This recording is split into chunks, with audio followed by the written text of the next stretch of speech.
Енді біз теориялық оқып білімімізді бекіту мақсатында практикалық есептерді талдайық.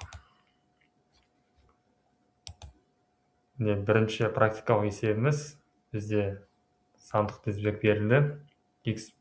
xn тең 1 бөлінген n қосылған 1.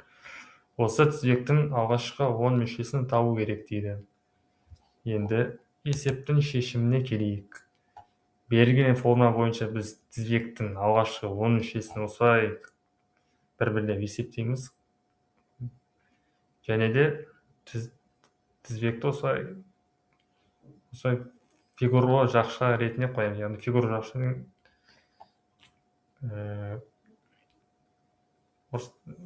фигуралы жақша арқылы недеміз. Өйткені бұл жиын. Өйткені бұл жерде көп элементтер болуы мүмкін. Сол үшін біз бұл жерде осылай қойдық. Бұл жерде ешқандай қиын жоқ. Енді біздің екінші практикалық есебіміз бұл жерде тізбек берілді.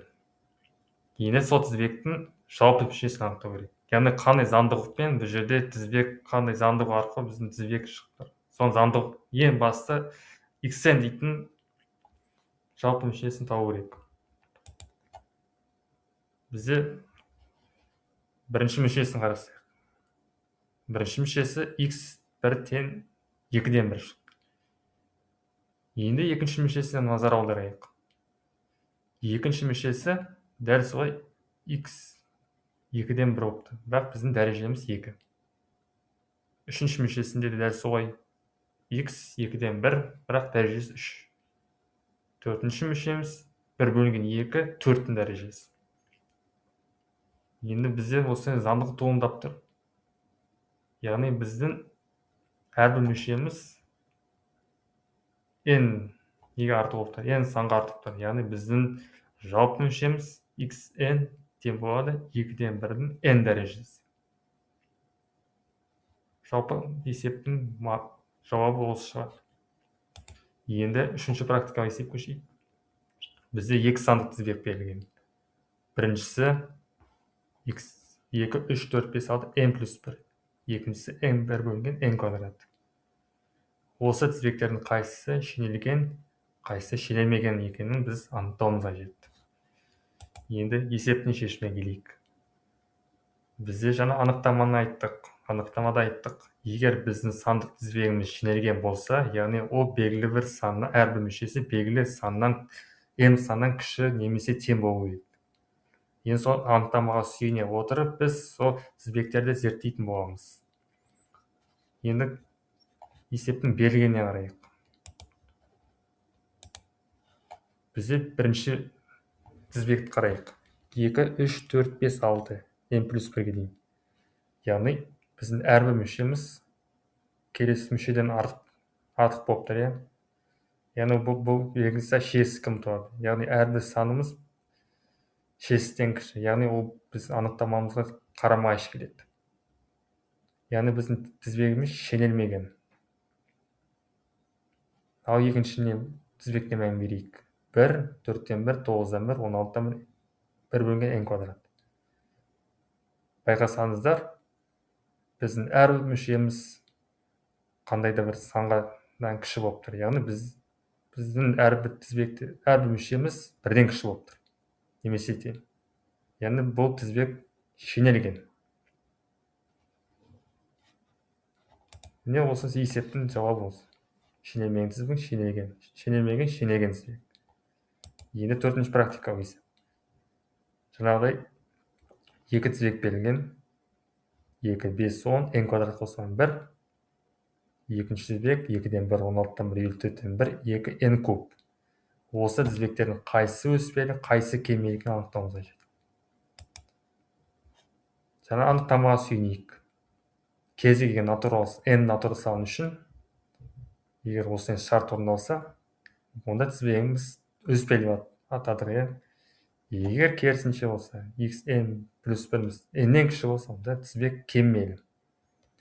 Бірінші тізбек n квадрат қосылған 1.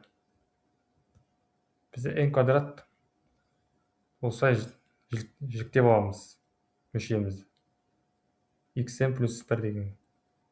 Сонда бізде 2n плюс 1. 2n плюс 1 бізде 0. Кез деген n натурал сан үшін. Яғни біздің бірінші тізбегіміз өспелі.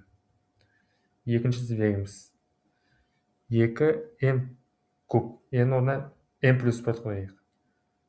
Сонда n плюс 1 куб n кубтан үлкен ғой. Сонда біздің осындай теңдік шығады. Егер n плюс 1 n-нен кіші болса, онда бізде тізбек кемел деп аталады. Яғни біз қорытындыға келдік. Яғни біздің бірінші тізбегіміз өспелі, екінші тізбегіміз кемел. Енді 5-ші практикалық есеп, ең маңызды практикалық есеп. Бізде сандық тізбек берілген. Егер біздің тізбегіміз шестікке ұмтылса, яғни оның шегі 1-ге тең екенін дәлелдеуіміз қажет. Қалай біз дәлелдейміз? Жаңағы анықтамаға сүйенеміз. 2-де 4. Қайтайық сол анықтамаға.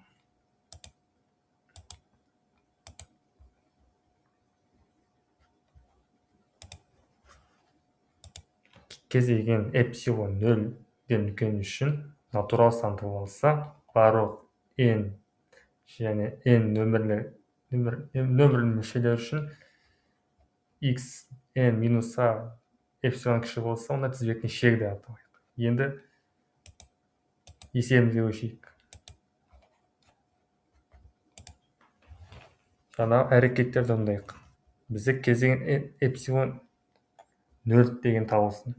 Яғни кез келген біз эпсилон 0 үлкен үшін біз қандай да бір натурал сан табу керек деп айтамыз. Және ол натурал сан n-нен үлкен. Яғни n-нен кіші. Сонда біздің осы теңдік орындалса, бізде n плюс 3 бөлінген n минус 1, онда эпсилоннан кіші болу керек. Егер осы өрнек түрлендірсе, 3 бөлінген n бізде эпсилоннан кіші. Егер эпсилон n арқылы табатын болсақ, онда n-іміз 3 бөлінген эпсилоннан үлкен. Бұлай болса, біздің қандай да бір натурал санымыз табылса, ол 3 бөлінген n плюс 1 дейді. Яғни біз төменнен аламыз. Төнелген, шенелген. Шенелген шекара үшін.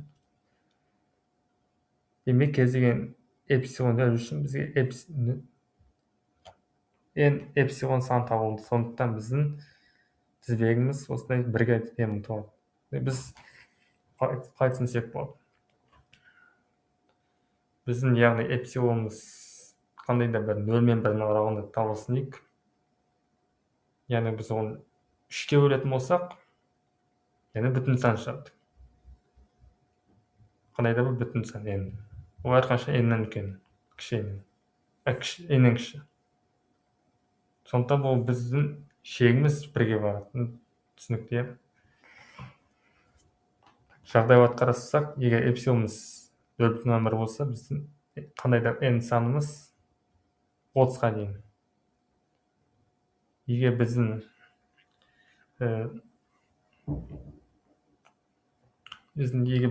эпсилонымыз 0,1 болса, қандай да n санымыз 300-ге тең. n сан үшін. Яғни біздің егер 4 болса, онда 1 бүтін бөлігін аламыз. Егер біз теңдікті ашатын болсақ, онда бізде a минус эпсилон x-нен кіші a плюс эпсилон теңіне эквивалент. Яғни біздің xn-іміз, біз шектің мақсаты, біз сол x a нүктесінің жанындағы нүктелерді алуымыз керек қой. Жалпы біз өзінің нүктесі қажет жоқ, біз рандом нүктелердің шегі қалай болатын екенін көрсетуіміз қажет қой бұл жерде. Сол мына теңдістік. Осы туралы айтылған. Негізі бір жағынан түсінікті, бір жағынан шикілігі бар есеп. Өйткені бұл жерде де бүтін сан шықпауы мүмкін деген сияқты нәрседе.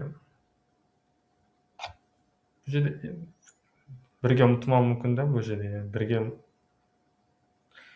Бұл есептің де бір жағы түсініксіз тұстары бар.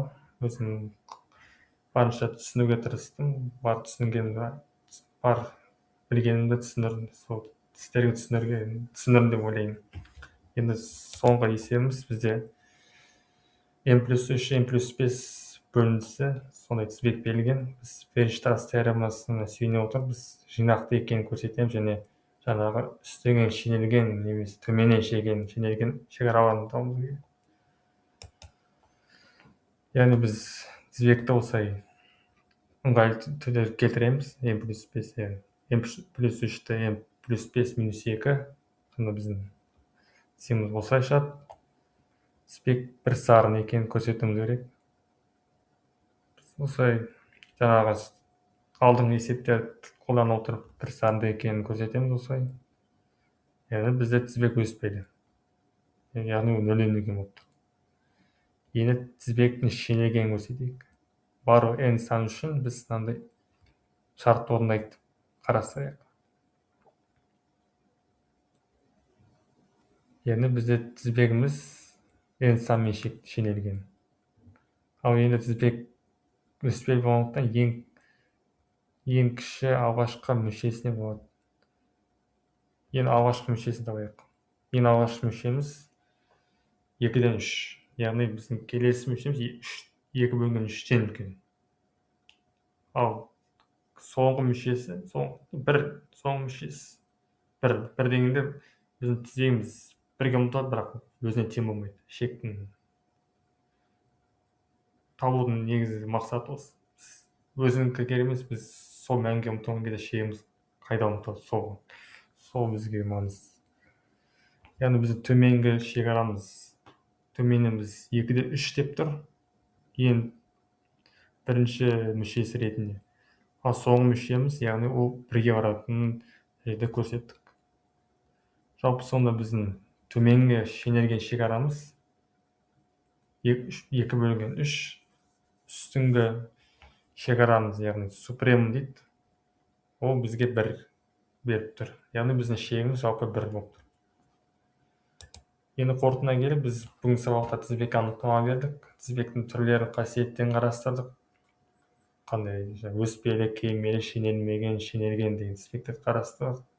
Сол туралы теоремаларды қарастырдық. Вейерштрасс теоремасы анықтамаларға мән бердік. Эпсилон деген не, n натурал сан дегеніміз табылатын. Сол туралы супрем деген не, жаңағы инфимум дегеніміз не, сол туралы анықтама бердім. Назарыңызға рахмет, құрметті математика сүйер қауым. Бүгінгі сабағымыз осымен тәмам. Егер қандай да сұрақтарыңыз болса, осында комментария қалдыра кетіңіздер.